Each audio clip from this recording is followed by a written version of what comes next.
এটা প্লাস্টিকের পলিউশনের যেসব ক্ষতিকর দিক আছে বা আমরা কোন অবস্থায় আছি এটার একটা world wide pictures as well as Asian pictures এবং বাংলাদেশের পিকচার আমি দেওয়ার চেষ্টা করবো এখানে। তো এখানে আমার মেইন হবে যে প্লাস্টিক পলিউশনের পরে আর এই প্লাস্টিককে কয়টা ভাগ করা যায় আর কি, ভাগ করা হয় আর কি সাধারণত সেই জন্য রিসাইক্লিং জন্য বা অন্যান্য কাজের জন্য, সেটার একটা ভাগ। দেন এশিয়ান প্রোডাকশন প্লাস্টিক্স, দেন লাইফ সাইকেলটা কীরকম, দেন টেরিস্ট্রিয়াল অ্যান্ড ম্যারিন পলিউশন কী হচ্ছে, প্লাস্টিক ক্লাইমেট চেঞ্জের উপরে কী ইফেক্ট রাখছে, দেন কোভিডের সময় প্লাস্টিকের যে প্রোডাকশন বাড়ছে এটা, then plastic waste generation in Bangladesh, plastic waste management practices এখন বর্তমানে কী আছে এবং পসিবল সলিউশন কী হতে পারে। তো এখন প্লাস্টিক পলিউশনটা হচ্ছে এটা হচ্ছে যেহেতু সিনথেটিক ম্যাটেরিয়াল, এটা প্রায় কোনো ম্যাটেরিয়ালটা প্রায় 600 বছর পর্যন্ত এনভায়রনমেন্টে থাকে। তাতে আমরা বুঝতে পারি যে 600 বছর থাকলে আমাদের হয়তো 8 জেনারেশন বা 9 জেনারেশন যে প্লাস্টিক প্রডিউস করবে, এই প্রডিউসটা এনভায়রনমেন্টে থেকে যাবে। তাহলে অ্যাকুমুলেশন কি হবে, যে কি হবে এটা আমরা বুঝতে পারি। যে প্লাস্টিক পলিউশনের মেইন প্রবলেমটা হচ্ছে it is considered as a hazardous material, যেটা এনভায়রনমেন্টে বহুদিন পারসিস্ট করে, সেটাকে হ্যাজার্ডাস ম্যাটেরিয়াল বলে। এবং এর আজ পর্যন্ত কোনো ইউজুয়াল সলিউশন আমরা কেউ সায়েন্টিফিকরা দিতে পারে নাই, এটি হলো আসল কথা। এখন প্লাস্টিক সাধারণত এই কয়টা ভাগে ভাগ করা হয়, 8 ক্যাটাগরিতে, 7 ক্যাটাগরিতে। এর প্রথমটা হচ্ছে যে আমরা বলি পেট, পিইটি, তারপরে হচ্ছে এইচডিপিই, হাই ডেনসিটি পলিইথাইল, দেন পলিভিনাইল ক্লোরাইড। এটা কিন্তু আলাদা আলাদা ভাগ করা হয় depending on it's possibility for recycling other things. এবং এই প্রত্যেকটা কোথায় কোথায় ইউজ করা হয় এটা বলা হয়েছে। কত পার্সেন্ট প্রোডাকশন হয় তারও একটা স্ট্যাটিক্স দেওয়া আছে। সবচেয়ে বেশি প্রোডাকশন মিসেলেনিয়াস, আর মিসেলেনিয়াসটা তো বিভিন্ন জিনিস মিক্সচার, বাট অন্য ক্যাটাগরির যে প্লাস্টিক, এটা কত পার্সেন্ট প্রোডাকশন হচ্ছে সারা দেশে পৃথিবীতে, তার একটা স্ট্যাটিক্স দেওয়া হলো। সামনে দাঁড়ায় থাকলে তো অন্য জায়গায় নিয়ে যান ক্যামেরা, অথবা বসে করেন। এখন 2020-তে টোটাল প্রোডাকশন করা হচ্ছে 480 মিলিয়ন টন। আর এর যে ইউজ, বিভিন্ন রকমের ইউজ আমরা এখানে বলছি, যেমন বিল্ডিং ম্যাটেরিয়াল হিসাবে বা মেশিনারিতে ইউজ করে, ট্রান্সপোর্টেশনে ইউজ করে, ইলেকট্রনিক্সে ইউজ হয়, textiles and others, then consumer প্রোডাক্টে ইউজ হয়, প্যাকেজিং ইউজ হয়। এর ভিতরে প্যাকেজিংয়ের লাইফ সাইকেল হচ্ছে সবচেয়ে কম, প্রায় হাফ ইয়ার। আর বিল্ডিং মেটেরিয়ালসে যে সব প্লাস্টিক ইউজ করা হয়, এর লাইফ সাইকেল হচ্ছে 35 ইয়ার্স। তো এই হলো মোটামুটি। এবং বিভিন্ন ক্যাটাগরিতে যে প্রোডাকশন হয়, প্যাকেজিংয়ের সবচেয়ে বেশি প্রোডাকশন হয়, অ্যাবাউট 40.75%, দেন বিল্ডিং ম্যাটেরিয়ালে, দেন টেক্সটাইল, বাকি অন্য প্রোডাকশনে এই টেক্সটাইল ইউজ, প্লাস্টিক ইউজ হয়। তার ভিতরে বড় ইউজ করে যারা, সেটা হচ্ছে বড় ইন্টারন্যাশনাল কোম্পানি লাইক নেসেল, দেন কোকা-কোলা, ইউনিলিভার। এরা সবচেয়ে larger user of the plastic material for packaging purpose. আচ্ছা, তারপরে যেটা আমরা রিজন ওয়াইজ কারা বেশি প্রডিউস করে, তার ভিতরে অ্যাবাউট 38% হচ্ছে products produce in Asian countries, এবং নেক্সট হচ্ছে 21% is produced by north America, এবং গ্লোবালি আচ্ছা বিভিন্ন কন্টিনেন্টে কতটা করে প্লাস্টিক প্রডিউস হয়, কত পার্সেন্টেজ প্রডিউস হয় তার একটা স্ট্যাটিস্টিক এখানে দেখা হলো। দেন মিসম্যানেজ প্লাস্টিক, অ্যাকচুয়ালি এই প্লাস্টিকটাকে দুই ভাগে ভাগ করা হয়েছে। একটা হচ্ছে যে যেটাকে ম্যানেজ করেছে, মানে ঠিক ম্যানেজ মিনস প্র্যাকটিক্যালি এটা কোনো সলিউশন নয়। এটা সাধারণত যদি ল্যান্ডফিলে এটাকে প্লেস করা হয় বা ফাইনালি ডেস্টিনেশন যদি ল্যান্ডফিল হয়, তাহলে সেটাকে বলা হয় managed, well managed. But it is not well managed, কারণ ল্যান্ডফিলের ভিতরে যে কত বছরের থাকে সেটা কিন্তু এখন পর্যন্ত ওইভাবে জানা যায়নি। কাজে কাজে আমরা বলতে পারি না যে it is well managed, but it is divided into two category. একটা হচ্ছে যেটাকে ল্যান্ডফিলের ভিতরে ফেলা হয়, বাকিটা হচ্ছে মিসম্যানেজড। তো মিসম্যানেজ সবচেয়ে এশিয়াতে বেশি, 52% মিসম্যানেজড। তার ভিতরে বাংলাদেশে মিসম্যানেজ হচ্ছে 70%। তো এখন আফ্রিকান কান্ট্রিতে দেন ল্যাটিন আমেরিকা কোন দেশে কতটা মিসম্যানেজ হচ্ছে এটার একটা স্ট্যাটিস্টিক্স এখানে দেওয়া আছে। Then we go for the plastic waste generation in Asia. এশিয়ার ভিতরে সবচেয়ে বেশি প্রোডাকশন করে হচ্ছে Hong Kong, then south Korea, Vietnam, and Thailand, Malaysia, Indonesia, India. এখন এটার সঙ্গে একটা রিলেশনশিপ আছে। এখানে দেখা যায় যে দেশ পার ক্যাপিটা ইনকাম বেশি, তারাই বেশি প্লাস্টিক প্রডিউস করে। সবচেয়ে বেশি প্রডিউস করে হংকং, যেটা এখানে হাইয়েস্ট প্রোডাক্ট প্রডিউসার। সুতরাং এই নিচে আছে হচ্ছে যেটা, সেটা হচ্ছে তাদের পার ক্যাপিটা ইনকাম কত। সুতরাং এরা পার ক্যাপিটা ইনকামের সঙ্গে একটা সম্পর্ক আছে প্লাস্টিক প্রোডাকশনের সঙ্গে। এখন আমি আসি একটু হেলথ ইফেক্টের, মানে এটার থেকে কোথা থেকে কিভাবে এটা হেলথ ইফেক্ট করে। তার ভিতরে আমরা উপরের যে বক্সগুলো, এগুলো হয়েছে যেগুলো মিসম্যানেজড, মিনস ওপেন প্লেসে যেগুলো ডিসপোজ করা হয় অথবা পান করা হয় এগুলো।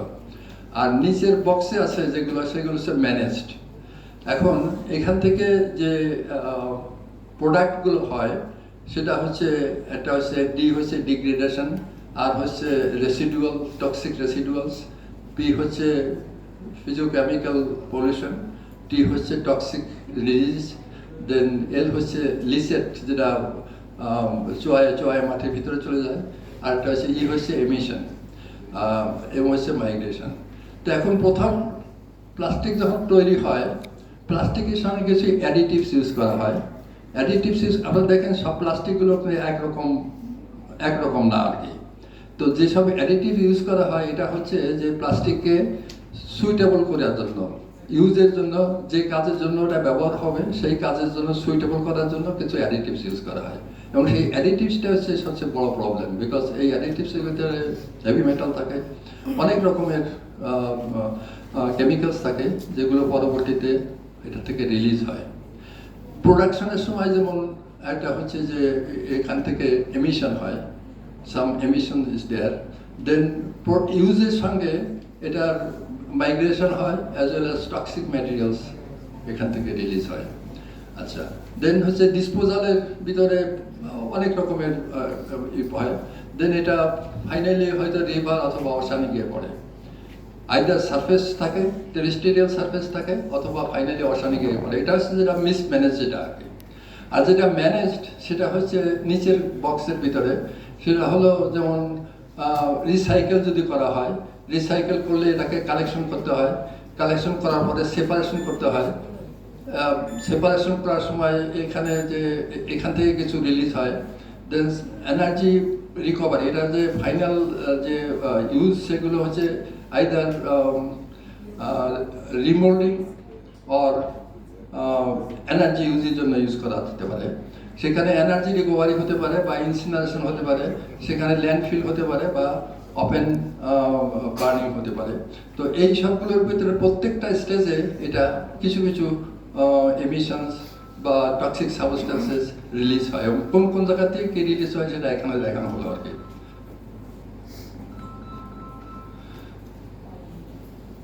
দেন টেরিস্টেরিয়াল এনভায়রনমেন্টে যেটা সমস্যা সেটা হচ্ছে এটা যে মিসম্যানেজমেন্ট প্লাস্টিক যেটা আছে সেটা সয়েলের ভিতরে বা সয়েলের ফার্টিলিটি নষ্ট করে। দেন ইট কজ ড্রেনেজ কনজেশন, যেটা আমরা হামেশা দেখছি যে নদী খালগুলো বন্ধ হয়। Then plastic deposition in reverse bed produces water carrying capacity and cause stagnation of water and water pollution. এটা আমরা দেখি আমাদের বুড়িগঙ্গা নদী বা অন্যখানে ড্রেজিং করার সময় ড্রেজিং করতে পারেই নাই, কারণ এত প্লাস্টিকের ভিতরে যে এটাকে ড্রেজিং করা সম্ভব না। সুতরাং এটা interfere with dredging purpose. Then leachate produced from the drains, canals as well as landfills, এটা soil pollution করে। এখন আমি দেখাতে চাচ্ছি সেটা হলো যে plastic waste discharging top rivers. সিতে যে প্লাস্টিক যায় এটা নদী দিয়ে যায় সাধারণত। তো নদীর ভিতরে সবচেয়ে ইয়াংজি রিভার ইন চায়না, এটা সবচেয়ে বেশি প্লাস্টিক ডিসচার্জ করতেছে অশানে। তারপরে হচ্ছে গ্যাঞ্জেস রিভার এবং অন্যান্য চায়না, মিয়ানমার যেসব রিভার আছে প্রত্যেকটা রিভার কিছু কিছু প্লাস্টিক সবসময় সাগরের ভিতরে ডিসচার্জ করতেছে। এখন এই সাগরের ভিতরে যে প্লাস্টিকগুলো যায় তার একটা আয়ুষ্কাল দেওয়া হলো আর কি এখানে রাইট সাইডে। এখানে ফিশিং ইয়ার, এটা আবার 600 ইয়ার্স পর্যন্ত ওই সাগরে থেকে যায়। Then disposable diapers something 450 years, plastic bottles থাকে 450 ইয়ার্স। তো এটা হচ্ছে তার এরপরে এটা ফ্র্যাগমেন্টেশন হয়, মাইক্রোপ্লাস্টিক হয়, মাইক্রোপ্লাস্টিক হয়ে বিভিন্নভাবে এটা তবুও এনভায়রনমেন্টে থেকে যায় আর কি এটা finally. Then this are the life cycle. সুতরাং আমরা বুঝতে পারি যে আমরা যে প্লাস্টিক ডিসচার্জ করতেছি এটা যদি 600 ইয়ার্স থাকে ওয়াটার এনভায়রনমেন্টে, তাহলে আমাদের কয়েক জেনারেশন, 7-8 জেনারেশন যে প্লাস্টিক প্রডিউস করতেছে এটা এনভায়রনমেন্টে থেকে যাচ্ছে। সো ইট ইজ অ্যাকুমুলেটিং এবং প্রত্যেক বছর বাড়তেছে এই প্লাস্টিকের ইউজ। সুতরাং এর অবস্থাটা কি হবে? Finally you can see only plastics everywhere. এই অবস্থায় পৌঁছবে এটা। সাগরে প্লাস্টিকটা যায় সেটা মানে ব্যাপার আর কি। এখানে তো বলতেছে 600 পর্যন্ত এটা অ্যাকোমোডেশন হচ্ছে। এখানে এই সাগরে গিয়ে এটা নদীর সাগরের যে স্রোত আছে সেই স্রোতের সাথে কিন্তু এটা সার্কুলেট করতেছে অল দি টাইম। এবং এখানে প্রত্যেকটা অশানে দেয়ার ইজ এ গার্বেজ প্যাস, অর্থাৎ এই প্লাস্টিক এখানে রোটেট করতেছে সেভাবে। You can see this with the current. North Atlantic garbage patch আছে, সাউথ আটলান্টিক আছে, সাউথ প্যাসিফিক আছে, then south Pacific garbage patch আছে, ইন্ডিয়ান ওশান প্যাচ আছে। দেন নর্থ প্যাসিফিক যে গয়ার যেটা, এটা অত্যন্ত বড় আর কি। 1.6 billion tonnes of plastic is revolving all the time and it is increasing gradually. এবং এটা থেকে আসলে ফিশ বা অন্যান্য অ্যানিমেলের পেটের ভিতরে ঢুকতেছে যখন নাকি এটা ফ্র্যাগমেন্টেশন হয়ে মাইক্রোপ্লাস্টিক হচ্ছে, অথবা তাদের ফুডের মতো চেহারা নিচ্ছে, সেগুলো থেকে তারা এটা খাচ্ছে। এখন এর প্রজেকশনটা হচ্ছে এই যে at present estimated 1.2 billion tons of microplastics are produced in the ocean surface. এটা 2050-তে হয়তো এটা 4 মিলিয়ন টনস হবে এবং সাবসিকুয়েন্টলি এটা আরও বেশি 2050-তে 4 মিলিয়ন টনস হবে। তো এই যে মাইক্রোপ্লাস্টিক, অ্যাকচুয়ালি এই প্লাস্টিকগুলো সাধারণত আল্ট্রাভায়োলেট রেতে এটা ভেঙে যায়, ভেঙে গিয়া আস্তে আস্তে আস্তে আস্তে মাইক্রোপ্লাস্টিকে ফর্ম করে এবং সেই মাইক্রোপ্লাস্টিকই অ্যাকচুয়ালি পারসিস্ট করে ফর লং টাইম। তো আমাদের 250-তে 4 billion tonnes of this plastic waste will be India. এখন এটা নিয়ে হয়তো অনেক বলা হয়েছে, সেটা হচ্ছে যে এমিশন যেটা, সেখান থেকে ক্যান্সার হতে পারে নিউরোটক্সিসিটি হতে পারে, রিপ্রোডাক্টিভ টক্সিসিটি হতে পারে, অ্যাজমা হতে পারে।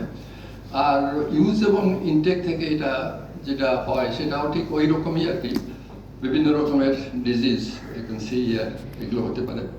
ডিসপোজাল থেকে যে এমিশন হয় সেখান থেকেও ঠিক একই রকমের মরণঘাতী ব্যাধি আমাদের হতে পারে। তো এই হচ্ছে এদের অ্যাকচুয়ালি হেলথ ইম্প্যাক্ট। মাইক্রোপ্লাস্টিক এবং নানোপ্লাস্টিক, মাইক্রোপ্লাস্টিক যখন ফার্দার ব্রেকডাউন করে তখন এটা নানোপ্লাস্টিক হয়। এখন মাইক্রোপ্লাস্টিক যে কোথায় যায় এবং কি হয় এটা কিন্তু আমরা এখন পর্যন্ত ক্লিয়ারলি জানি না। একটা লোক হয়তো প্রায় 3000 থেকে 4000 মাইক্রোপ্লাস্টিক্স পার ইয়ার ইনজেস্ট করে, তবে হয়তো এটা মোস্ট অফ দেম আমাদের হয়তো স্কুল বা অন্যভাবে ডিসচার্জ হয়ে যায়। কিন্তু নানোপ্লাস্টিক যেটা, এটা একটা সমস্যা। Nanoplastic actually it enters into the our cell fabric বা আমাদের বডির ভিতরে, মাংসপেশির ভিতরে এটা গিয়ে জমা হয়। কেন এটা it enter into the guts and then it enters into the fabrics of human, not only human fabric but everywhere. যে মাছ যদি খায় নানোপ্লাস্টিক, তাই মাছের ভিতরে এটা চলে যায় আর কি। তো এই nanoplastic is very very dangerous actually. তো a person can consume up to 5 grams of plastics a week. University of Newcastle in Australia তার রিসার্চ করে দেখিয়েছে।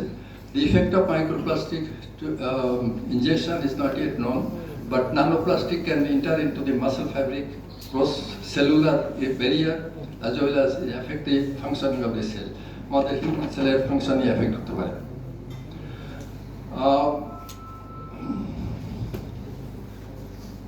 এখন গ্রিনহাউস গ্যাসের কন্ট্রিবিউশন হবে 10 to 30% in 2050। কারণ প্লাস্টিক যেভাবে এমিশন হয় বা বার্ন করার জন্য যে বার্ন করলে যে এটা যে কার্বন ডাইঅক্সাইড প্রডিউস হয়, এটা 10 to 13% it will contribute in 2050। সুতরাং এই 10 to 30% যদি কন্ট্রিবিউট করে তাহলে ইউ ক্যান সি যে 1.5 ডিগ্রি সেলসিয়াস যে প্যারিস এগ্রিমেন্টে আছে, এটা 10 to 20% শুধুমাত্র এই প্লাস্টিক থেকে আসবে। এবং ফিউচারে 21,100-এ এটা 50% পৌঁছবে যদি আমরা এর কোনো ব্যবস্থা গ্রহণ না করি বা কোনো এটা প্রপার ম্যানেজমেন্ট না করতে পারি। এবং এটা প্রসেস অফ কার্বন সিকুয়েস্টার যে আছে, যে অশানে যে কার্বন সিঙ্ক করে, কার্বন ডাইঅক্সাইড সিঙ্ক করে, এটাকে এফেক্ট করবে। সুতরাং carbon dioxide in the environment থেকে যাবে না। এটা হচ্ছে যে কোভিড-19 সময় এটার ইউজ কিন্তু অনেক বেড়ে যায়। কারণ হচ্ছে যে মানুষের ফুড প্যাকেজিং, তারপরে বিভিন্ন রকমের মেডিকেল পারপাসে এই এত বেশি প্লাস্টিক ইউজ হয়। তার ভিতরে প্রায় ফেস মাস্ক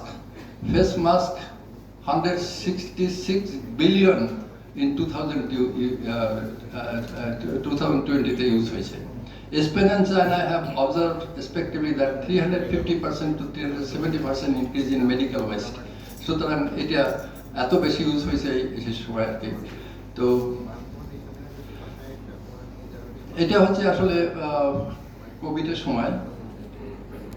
আর এখন I come back to the plastic in Bangladesh.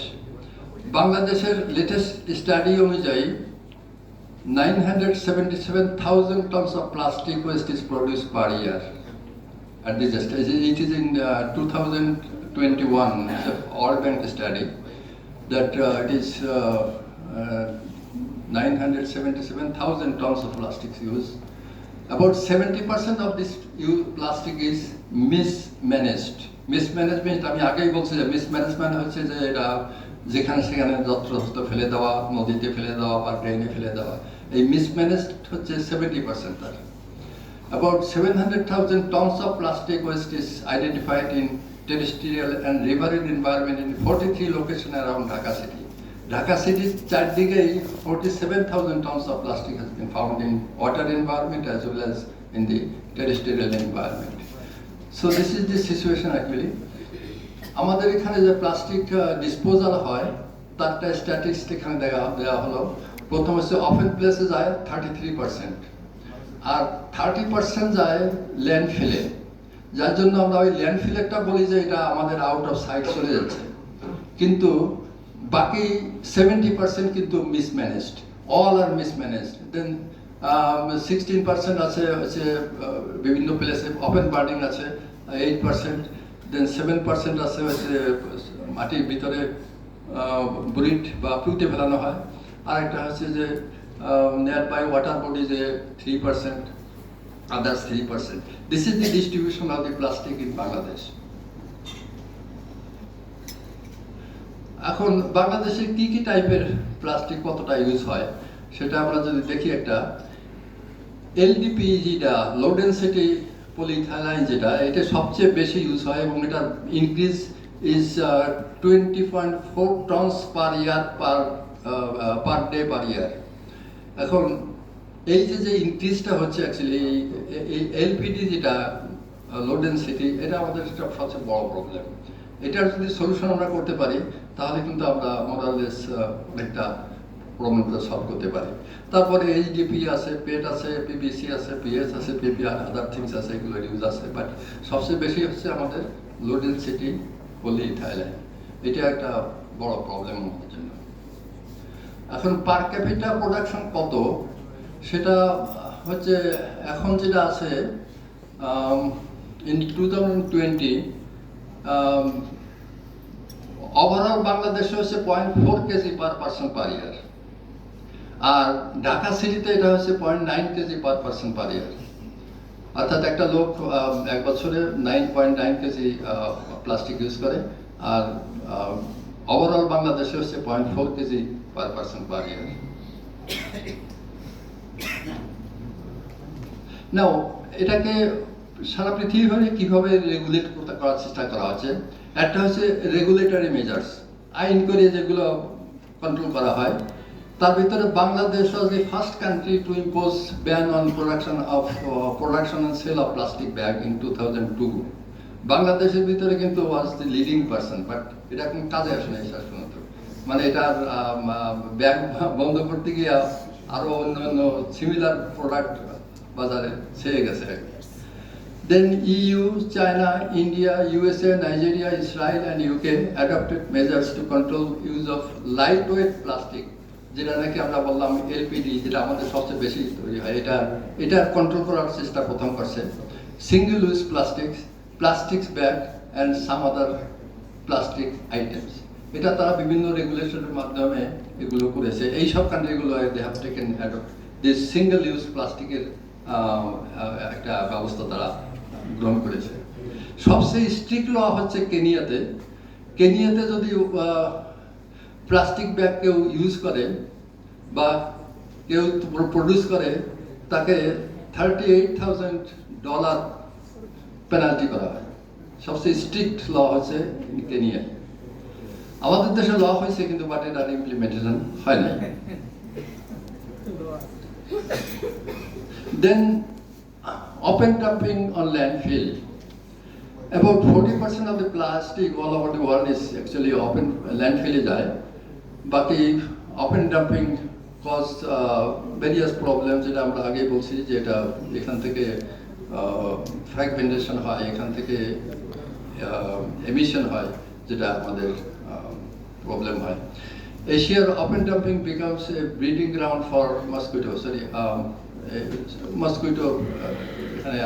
These are the problems, I think everybody knows it actually. So both open dumping and landfill produces toxic emissions, then greenhouse gases, leachate and microplastics pollution. Field of landfill is এটা কি হয় এটা এখন পর্যন্ত জানা যায়নি। Then reuse and recycle, এটা about 14 to 18% plastic recycle হয়। রিসাইকেলড আমাদের দেশেও হয়, বা আমাদের দেশ থেকে প্লাস্টিক আমরা এক্সপোর্ট করি, সেগুলো চায়না বা অন্যান্য কান্ট্রিতে এটাকে ফার্স্ট স্টেজ হচ্ছে যে এটাকে মেল্ট করিয়া আবার নতুন প্রোডাক্ট তৈরি করা। কিন্তু প্রবলেমটা হচ্ছে যে এই প্লাস্টিক যে মেল্ট করে যেটা তৈরি করে আস্তে আস্তে কোয়ালিটি খারাপ হতে থাকে, অর্থাৎ প্রোডাক্টের কোয়ালিটি খারাপ হতে থাকে। তারপরে এক সময় এটা আর আর আর এটাকে মেল্ট করে করা সম্ভব না। তাহলে সেটার আর কি করা যায়? সেটার that is the second option is chemical recycling. Chemical recycling actually, plastic waste has got a very high quantity of thermal energy because it is produced by petrol. সুতরাং এটার energy value is very high definitely. সুতরাং এই এনার্জিটাকে use করতে পারে মানুষে, যেমন burn plastic into fuel and gases, attempts to break plastics into basic constituents and then transform it into new plastic in energy intensive. These processes are very energy intensive.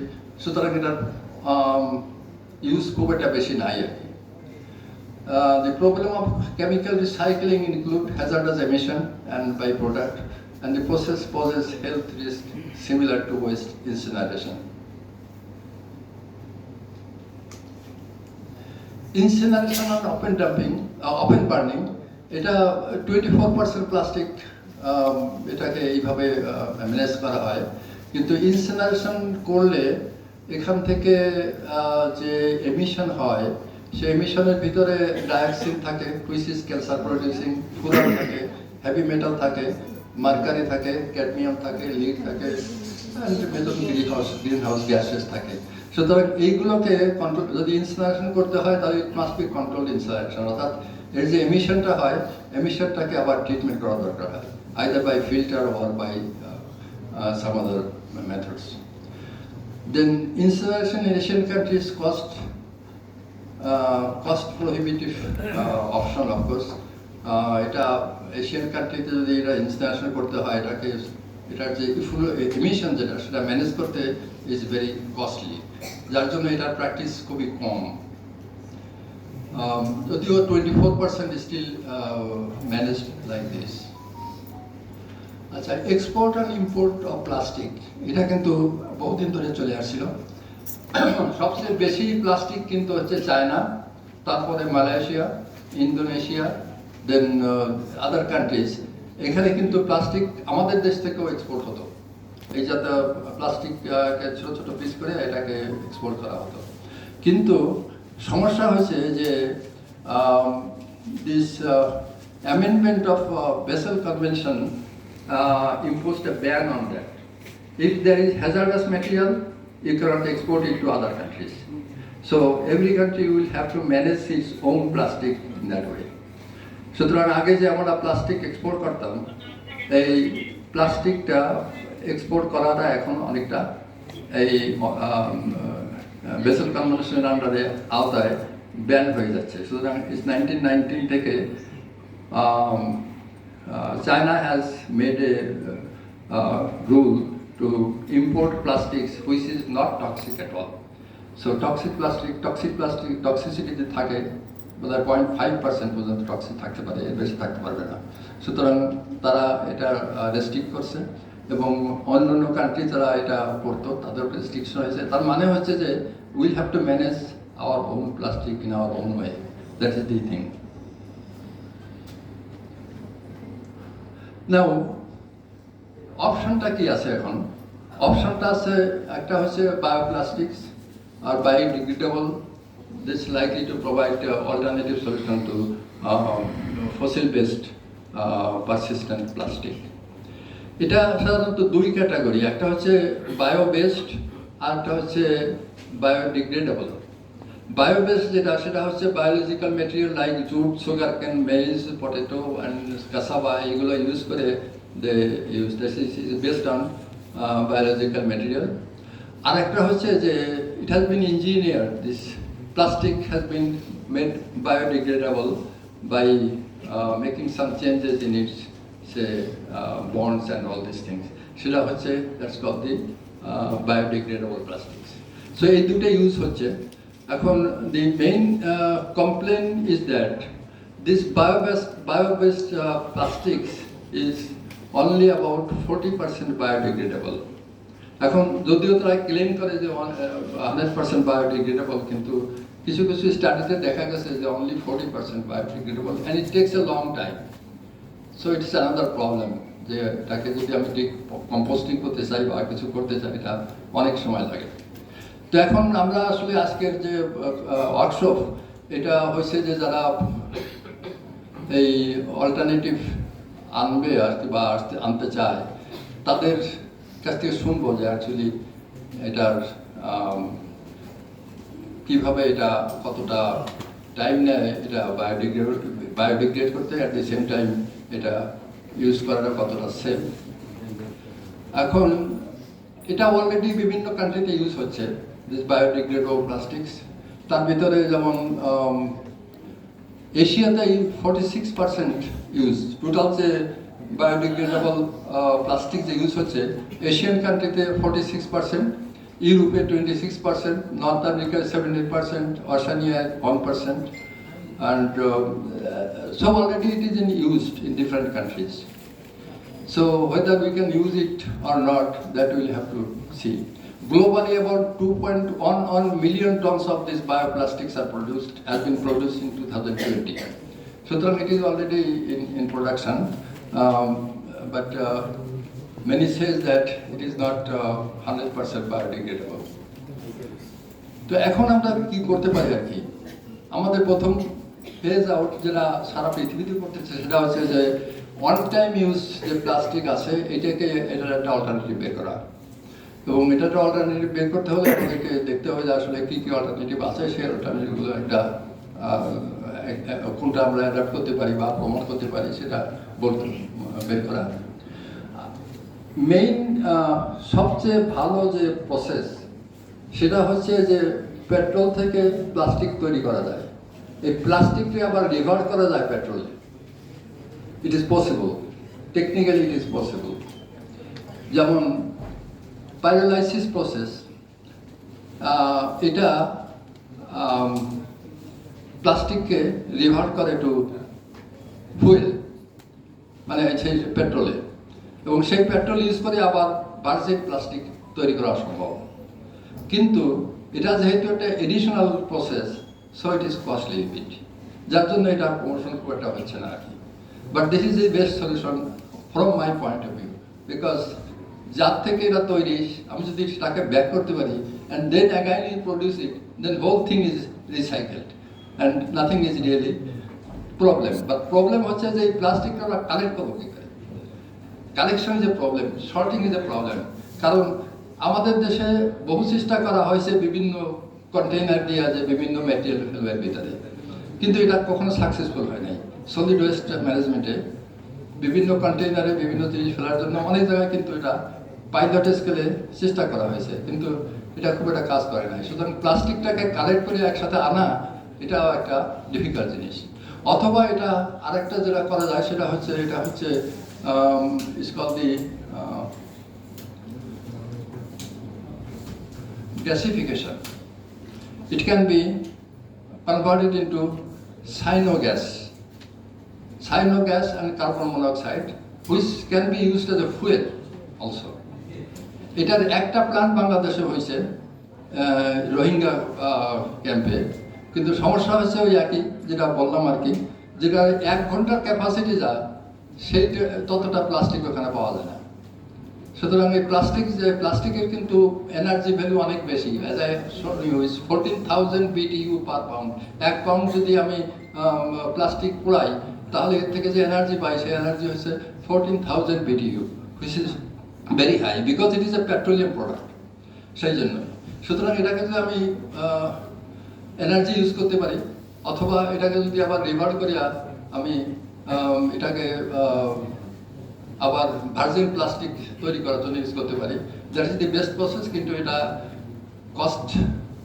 Costly process, এবং এটার ওই প্লাস্টিককে একসাথে আনা এটাও একটা difficult problem.